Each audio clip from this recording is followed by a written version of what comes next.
Hey, what's up, everybody? Welcome back to the channel. And today I just want to go over all of my movies that I've logged on Letterboxd. I've watched a lot since the last time I did one of these videos, which was only like a week ago. So let's just go ahead and get right into it. First up, we've got An Evening with Kevin Smith. And we have An Evening with Kevin Smith 2, Evening Harder. Blah. And then we have A Threevening with Kevin Smith. Now, basically, all of these movies are just stand-up specials.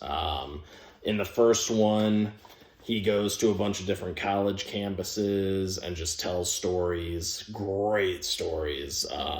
One is about the first sexual experience he had with his wife, which was hilarious. Another one was about Prince. Another one was about this like eccentric producer when he was working on the film Superman, which never came to be, but it was going to be the Superman with Nick Cage and Tim Burton directing, and he was doing the writing for it originally. So that's an awesome one. I give this 5 stars and a heart on Letterboxd. I think it's amazing.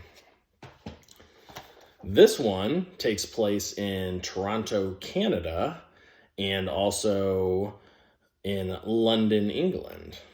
So it's cool because half of the special is in Canada, the other half is in the UK. And I give this 4 stars and a heart, but it's awesome. Still really good. I just don't think the stories hit as hard as they do in the first one. And then A Threevening with Kevin Smith, I give this 4.5 stars and a heart.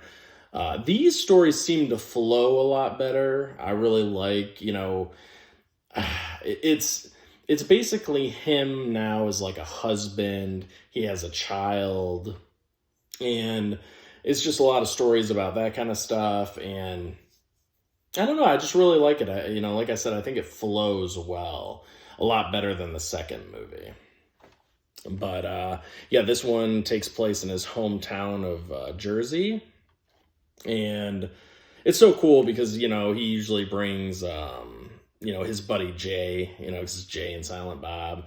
So Jay usually comes to all of these, and Kevin Smith always, he brings his mother to, like, she's in the one where they're in the UK and in Canada as well. She's in both of those specials, and she's in here too. She's not in the first one though. I don't believe so. At least he doesn't point her out. But I just think it's cool that like he takes, his friends with him and his mom and all that stuff.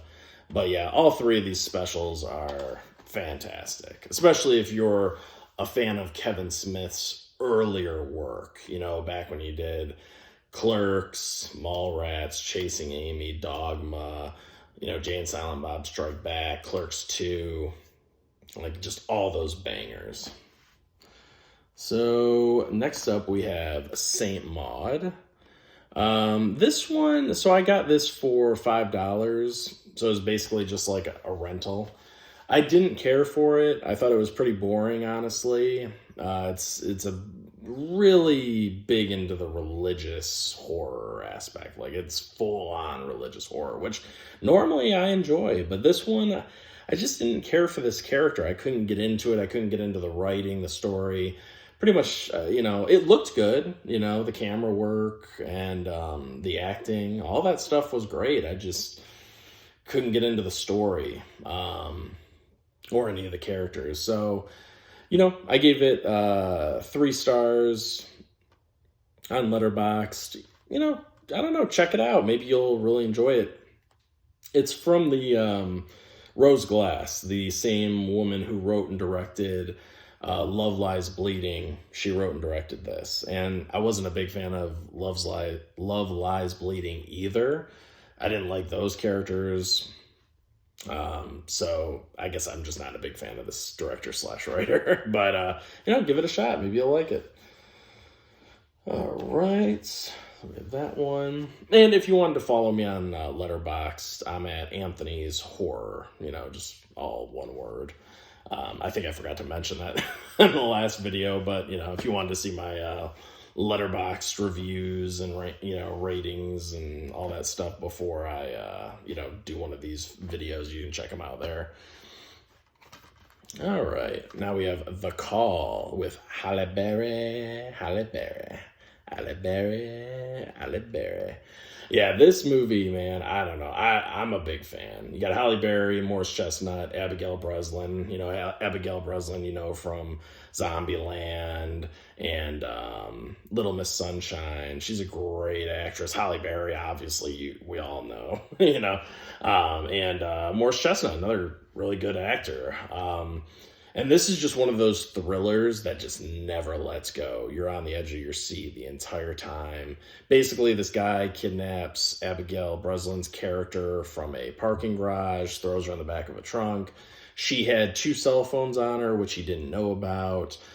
He only thought she had one, but she also happened to have her friend's cell phone, so she was able to call 911, and then she gets Halle Berry, who is like an emergency call operator. So the whole thing, a lot of it takes place in like the trunk and then at the call center, and it's just a thrilling ride the whole time, man. And then once you get to learn a little bit more about like the serial killer guy who's driving the car, it gets even creepier. I also love the ending to this film.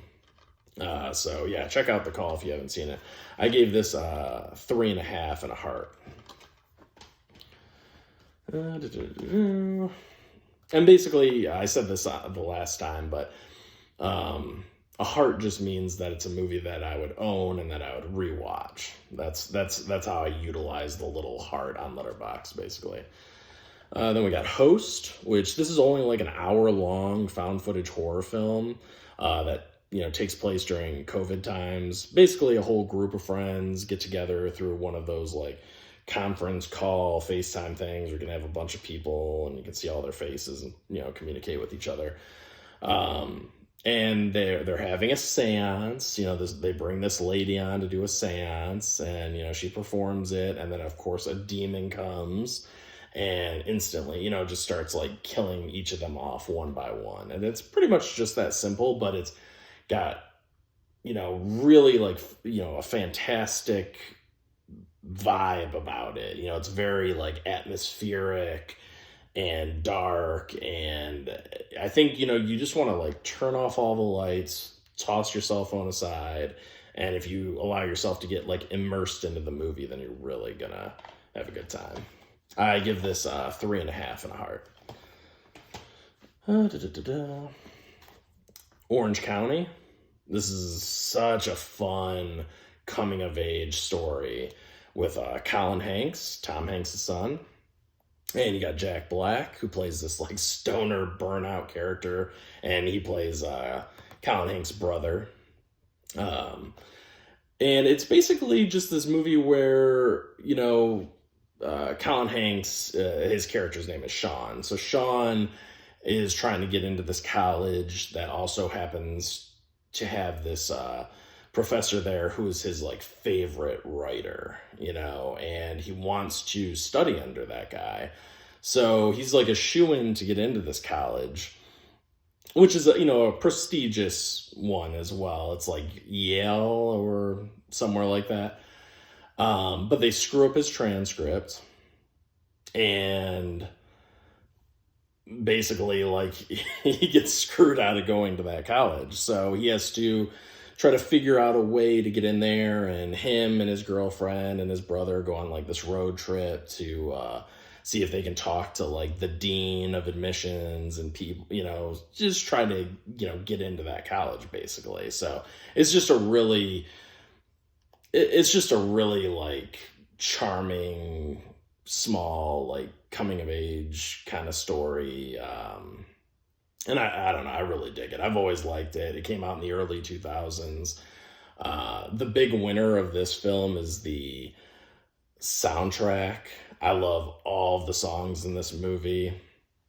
Because, that was the music I was listening to back then, because it was when I was in high school. So yeah, check out Orange County. I think you'll really dig it. Jack Black is hilarious in that movie. But it also has John Lithgow plays the father. And the cast is like insane for this movie. Catherine O'Hara plays the mother. You know, she's the mom in Beetlejuice. Yeah, just great cast. I love all of his friends too. You know, like the surfer dudes. Oh man. Next up, we have Dracula Untold. And I'm sorry. I give Orange County 4.5 and a heart. Next up, we have Dracula Untold. Now, this is Dracula back in like medieval times, and it's like a different kind of story. Honestly, like I'm not big into vampire movies. You know, I really love From Dusk Till Dawn, John Carpenter's Vampires, Blade, and Near Dark. Those are probably like my main 4 vampire movies that I love. So, you know, I'm not the best person to review something like that, or something like this, but I did enjoy it. It takes itself very seriously. It does have a lot of CGI. It is rated PG-13, which definitely hinders it, but it's still a solid story. And, I think this actor does a fantastic job, Luke Evans, as, Dracula. I really do. But I don't know, it honestly kind of bored me at times, which is crazy because it's pretty action-packed. But I don't know, I just kind of found myself like drifting off a bit. Maybe I was just tired when I watched it, or maybe, like I said, it's just not my thing. 'Cause I don't watch a ton of medieval like type movies, you know, besides like Game of Thrones.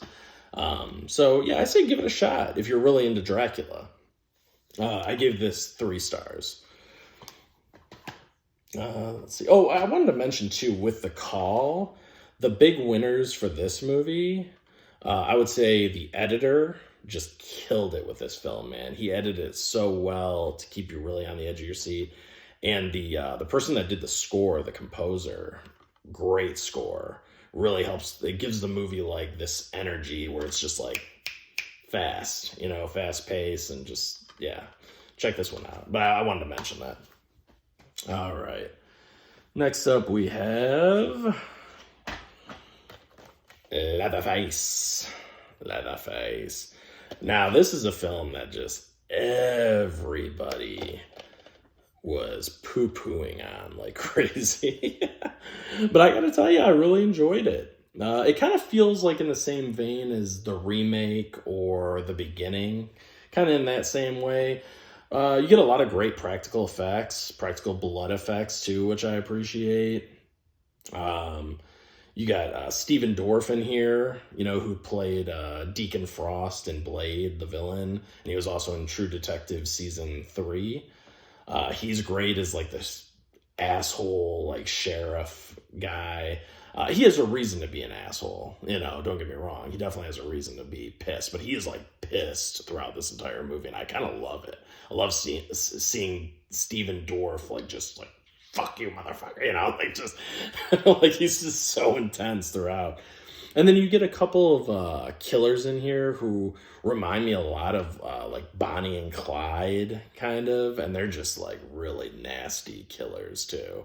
Because part of this movie takes place in a mental institution, and then, you know, minor spoilers, but, you know, then they all break out and they kill a bunch of people on the way out, and then it kind of turns into like this road trip horror movie, and I don't know. I really enjoyed it. I thought it was fun. I thought it was really, actually pretty, like, I don't know. I would say it was pretty well made. Like, it looked like I said, it kind of gave you that, like, it felt like the remake and The Beginning, where it felt like sweaty and dirty, and, you know, you just want to take a shower after you watch it. It had that same vibe to it. But I liked all the characters. I thought the acting was all really good. I think people just poop on it because they called it Leatherface. If you had changed the name of this movie and called it like anything else, like Redneck Killers or whatever, you know what I mean? Hillbilly Hunters, you know, whatever. Like, if you just changed the name, then I don't think people would have gotten like as pissed off about it. But because it's Leatherface and it doesn't really feel too much like a Leatherface movie necessarily, it probably could have just been called something else, you know, but I enjoyed it. I had fun with it. So I say check it out. I gave it 3.5 and a heart. I'd happily rewatch that again. All right, next up we have Waiting. Man, look at that cast. So Waiting is a comedy that you definitely could not get away with making today. It's got Ryan Reynolds, Justin Long, Anna Faris, just a stacked cast. But you could not make that movie today because there are just so many things. But I love it. It's always given me like a lot of laughs, and yeah, I've been rewatching it for a long time now, and yeah, I gave it 4 stars and a heart.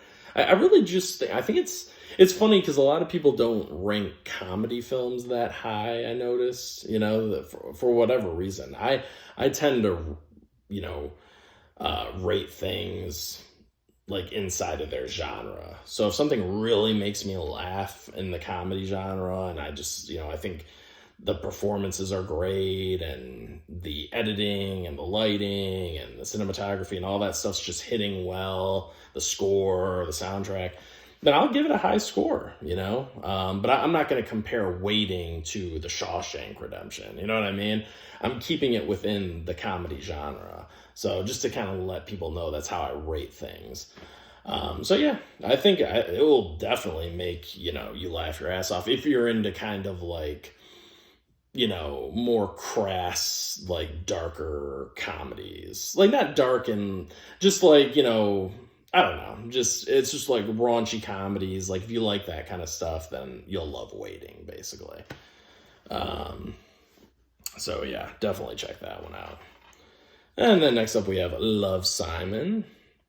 Man, this movie is so damn good. It's so damn good. This is a coming of age story, which I love coming of age movies. I really do.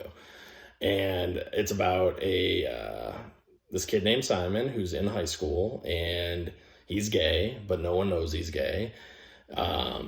And basically he meets somebody online that is also gay that he starts having like a romantic relationship with, which I know sounds bad already. This isn't a horror movie, by the way. This is like a comedy drama kind of, but it's not like super serious or anything. It has serious moments, but but anyway, he meets somebody online, and this kid at high school finds out and blackmails Simon. He threatens to show like all of his emails between him and that guy that he likes, unless Simon hooks him up with this girl that he's got a crush on. So but I'm telling you right now, like this movie it will make you laugh. It might make you even cry at times when the like drama stuff really heats up. And it's just got like all the performances are stellar. I love the soundtrack, the score, the editing, directing, just everything's hitting. The cinematography. It's just a really fun movie. There's even a Halloween party, which I thought was cool because obviously I love horror.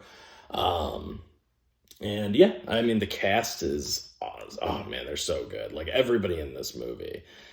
Because, they all feel like they're that age too. They're all very believable. And, sometimes, I don't know, they have kids that are in movies nowadays, like the Gen Z kids, and I just can't really relate to them as well, They're like too over the top or acting too cool for school, but that's not how these characters act. They just act like normal, like high school kids.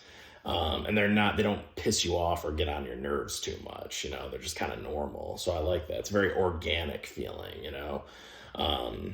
and yeah, I would highly recommend checking this out. Like I said, it's got, when the drama hits, it hits hard, and I loved it.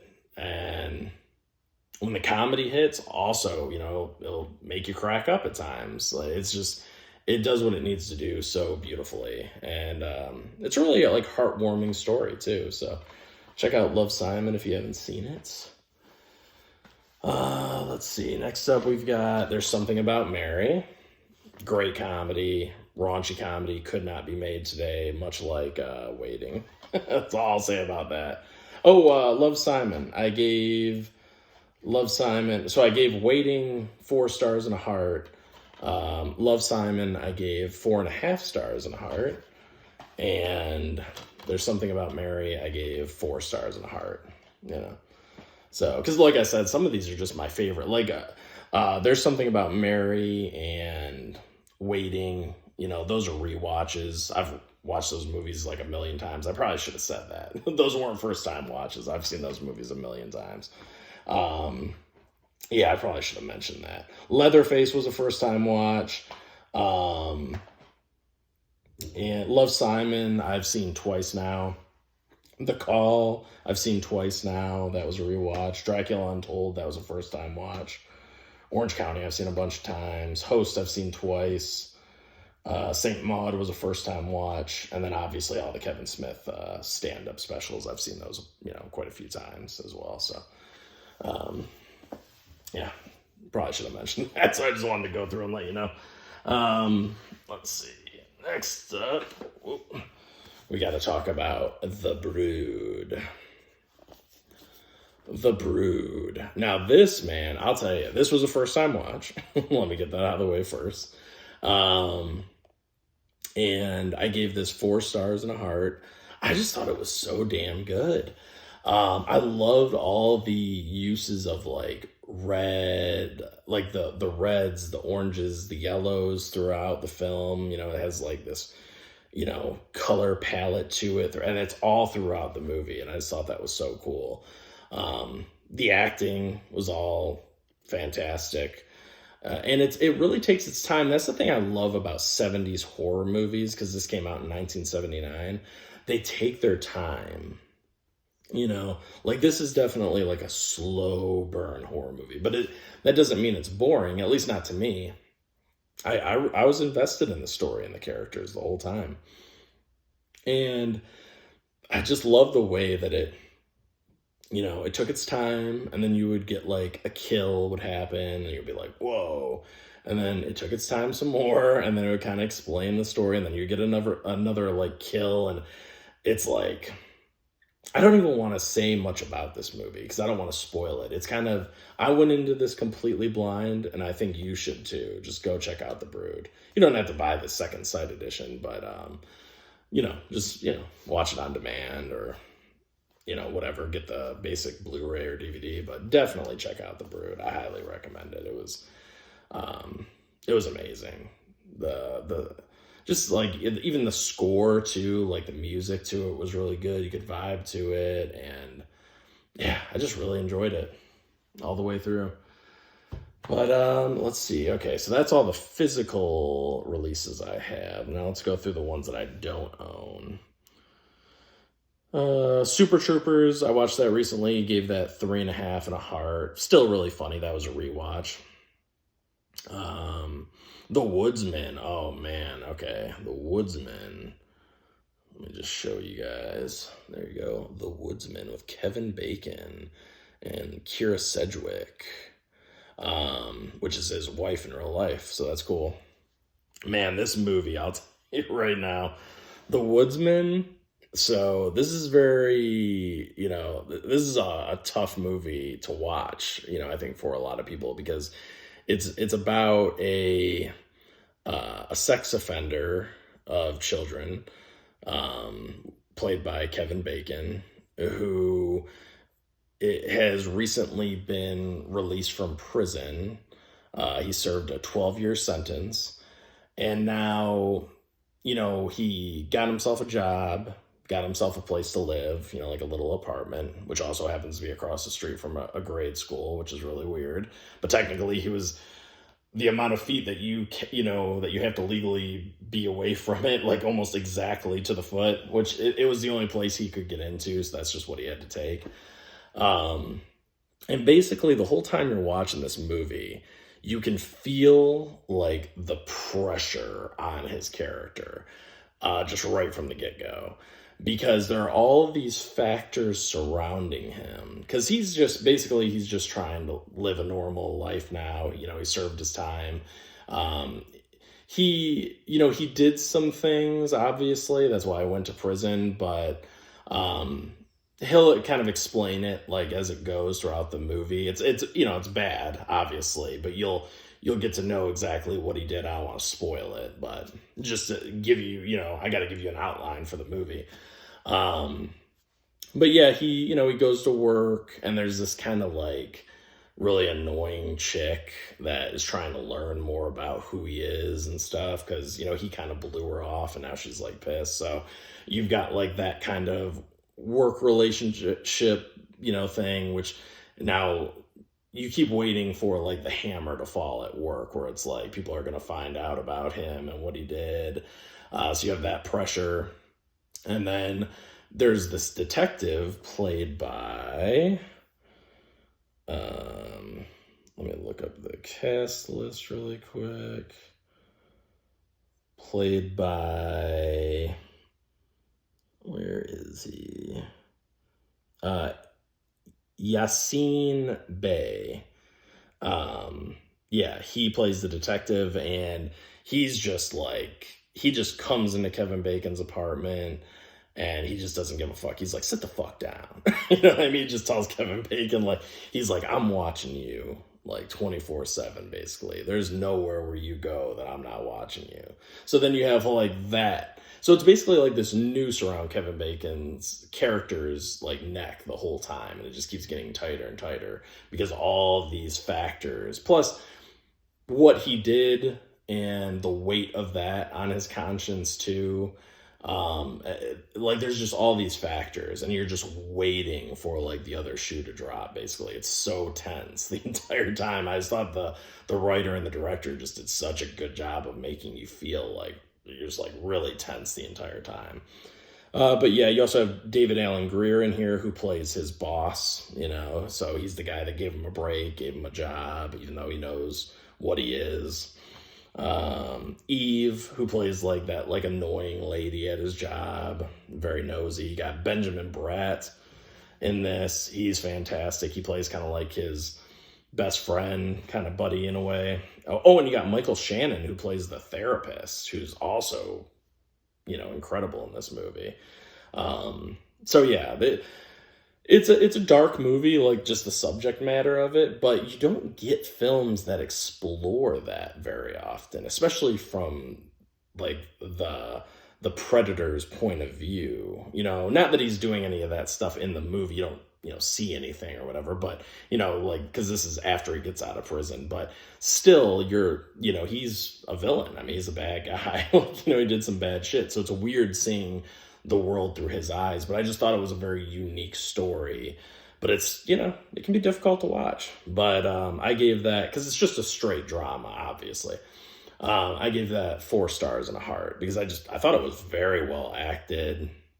I think having Kira Sedgwick there, Kevin Bacon's wife in real life, helped him to get through this difficult subject matter too. He probably needed her close by, because I can imagine that was like weighing on him. I would highly recommend checking it out. And that's called The Woodsman. Next up, what do we got here? Last Straw. This was cool. So this was a movie that I found. Here's Last Straw. This is a film that I found on Shudder randomly that I thought was really good. I gave it 3.5 stars and a heart. First time watch. The Woodsman was also a first time watch. But yeah, Last Straw, first time watch. And I gotta tell you, the thing I love about this movie the most, because it's a very low budget film, but it's got like great like just atmosphere right off the bat.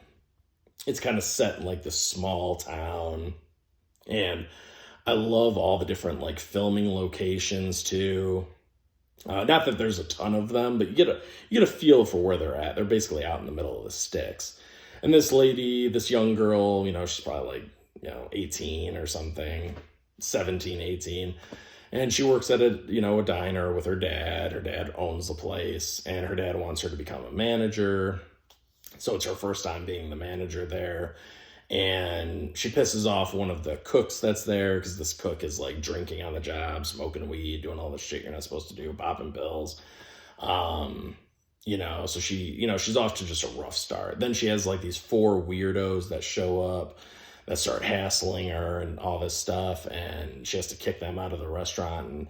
And but she's a pretty tough chick. She's a tough young chick. She also finds out at the beginning of the movie. This happens at the beginning of the movie. She finds out she's pregnant. So on top of everything else, she's also pregnant. She just found out that it's not like she's showing or anything, but she's got a lot on her mind. And then basically everybody leaves at the end of the night.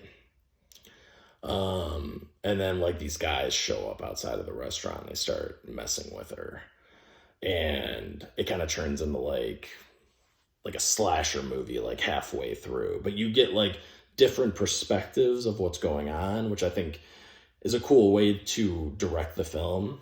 So I really dug that a lot. And I thought all the acting was well done, especially from like the lead, lady who's, let me check. Let me see her name really quick. The lead actress is Jessica Belkin, who I feel like I've seen her before in something, but she looked very familiar. Then you have Jeremy Sisto, who plays her dad, and you got Taylor Kowalski in there, and just a lot of other actors. Maybe you've seen them in other things, but they're not big names or anything.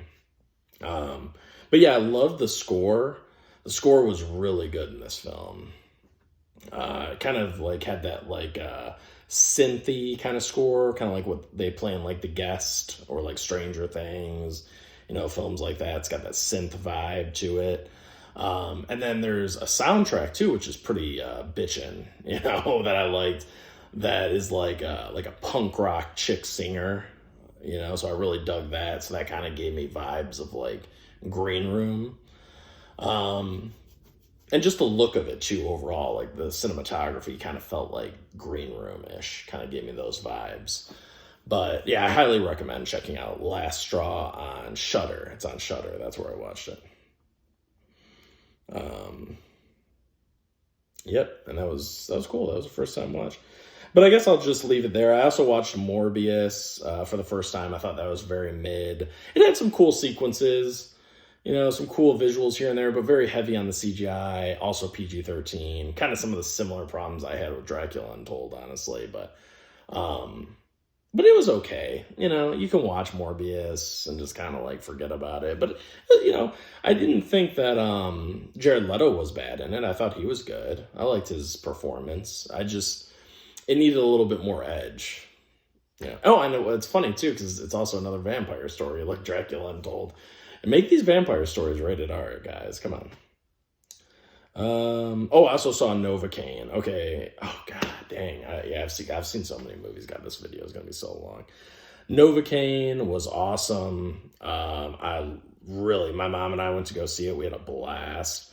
That stars Jack Quaid, Amber Midthunder, Ray Nicholson, who's Jack Nicholson's son, and Jack Quaid is Dennis Quaid and Megan Ryan's son, so that's cool too.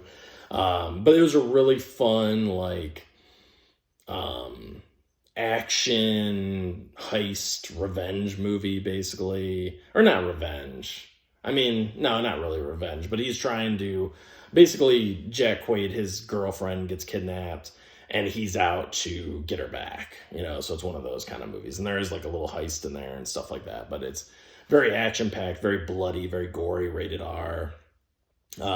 Jack Quaid's character can't feel any pain or anything. So it kind of reminded me of Kick-Ass in that way. So they're just throwing him around, beating him up, kicking his ass, and he can't feel any pain. So I thought that was really cool. And Jack Quaid's just so funny, man. I just love that actor. He's so freaking funny.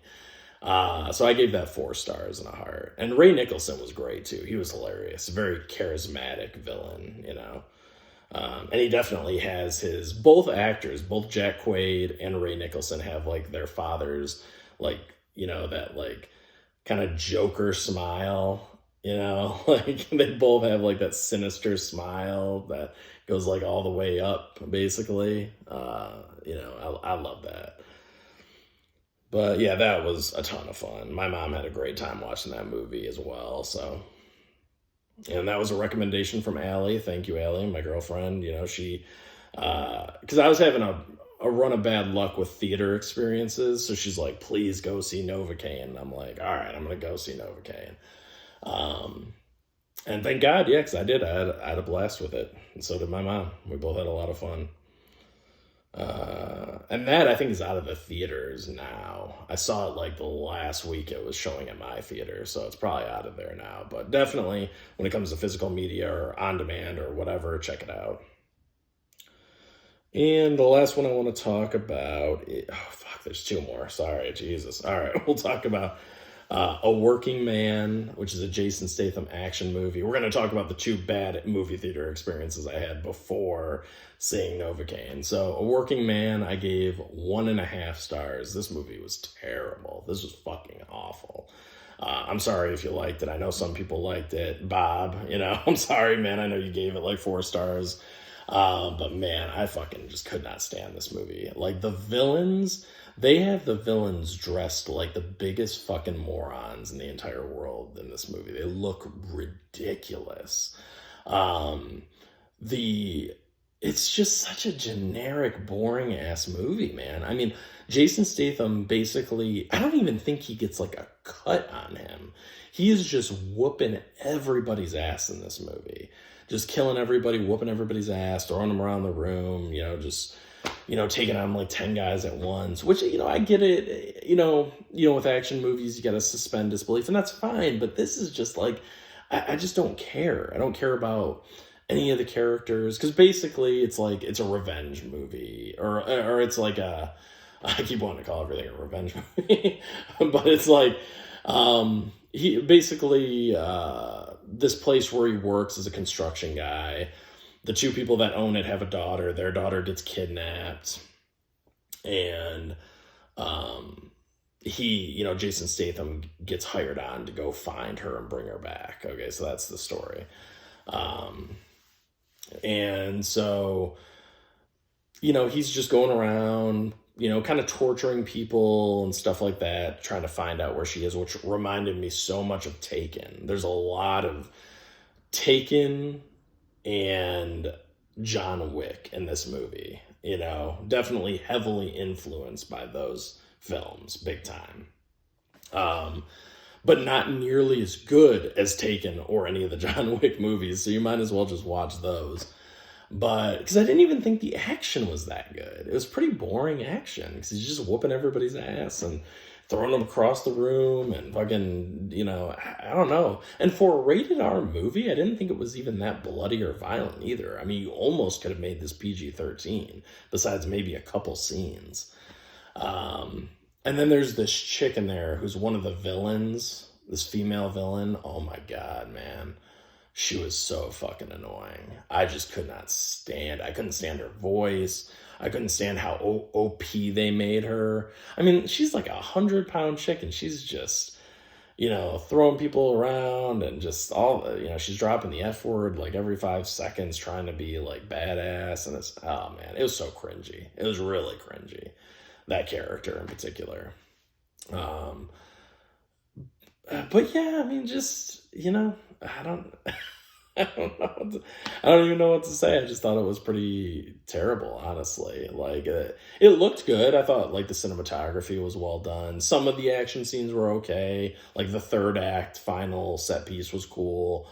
And, I like Jason Statham. I think he's like an okay actor, but he does know how to fight and, martial arts and all that kind of stuff. So he looks cool. And he's charming. He's got like some good charisma to him. So yeah, but overall the movie was just like pretty bad in my opinion. But that's just me. So I give that 1.5 stars. Next up we have The Amateur. This is the last one. By now everybody's stopped watching, but The Amateur I gave 2.5 stars. This story, man, it just, God, So, okay, this is a revenge movie. This actually is a revenge movie. The other movies that I mentioned kind of have like some of the revenge aspects, but this is a true revenge movie because this is, mild spoilers, but you see this in the trailer. He's avenging the death of his wife, so that's what the whole movie's centered around. He's getting revenge, and going after these guys who murdered his wife. But the problem is, with most revenge movies, think like John Wick, Death Sentence, Death Wish, like the original Death Wish movies and all those, and even the remake, whatever. But like they lose somebody in a very brutal, bloody, disgusting way, like, different ways that are just like, they break your heart, they make you angry, they piss you off, you get really emotional watching them, but well, Last House on the Left, another, great revenge film, the original or the remake, whatever, but that's another like classic revenge movie. But in this film, it once again, mild spoilers, but you really don't even see what happens. Like she dies like off screen basically, and it's over with so quickly that it's like, well, why should I give a rat's ass? Like, I didn't even know her. You only get to know her at the beginning of the film for like, a couple minutes, and then they kill her off, and you're supposed to have this deep emotional reaction. It's like, no, man, I don't care. You guys didn't make me care at all. Like in The Crow, another great revenge film, where it's like you felt that when his girlfriend dies in The Crow, the original Crow, you feel that emotional weight, especially when they do the flashbacks and all that stuff. But in this film, in The Amateur, you're just like, I just felt nothing. And then he's like a nerd kind of tech guy, so he's not going around killing people with guns. He's using like traps, like Jigsaw style, which is an interesting idea, a different take on it. But the movie's PG-13, so it's bloodless pretty much. So, I was expecting like, oh, this could be cool. Because at first I thought it was rated R. I actually saw an advanced screening for this too, by the way. I saw it like a week in advance. So I didn't even know it was PG-13. But I was expecting some like awesome traps, or he's gonna kill these people, get revenge on them. No, nothing like that. And they show half of them in the fucking trailer, so they really spoil this movie in the trailer. But no, when he gets revenge on these people, it's over with like that, just so quickly. So you don't even know any of the villains. They don't flesh out like any of the villains, so you could care less about the bad guys. There's just no emotional weight to it. So yeah, I was just like, I gave it a 2.5. It was like, it's okay. I think that people will go in and watch it and be like, oh, that was a decent watch. But for me, it's like, dude, I need to feel something in a revenge film. So yeah, that's it, guys. I don't want to keep this going any longer. This was Jesus. But thank you so much if you actually made it to the end of this video. Like I said, I watched a lot of stuff since the last time. So thank you so much for watching. Please comment down below if you plan on watching any of these films, if you like them, maybe some of your ratings on this stuff. If you like these videos, these Letterboxd videos, let me know. Keep catching, I like to catch you guys up on what I've been watching and stuff, but this was probably a bit too long. I didn't mean for this to go on this long. But thank you so much for watching, guys, and I'll talk to you soon. Peace out.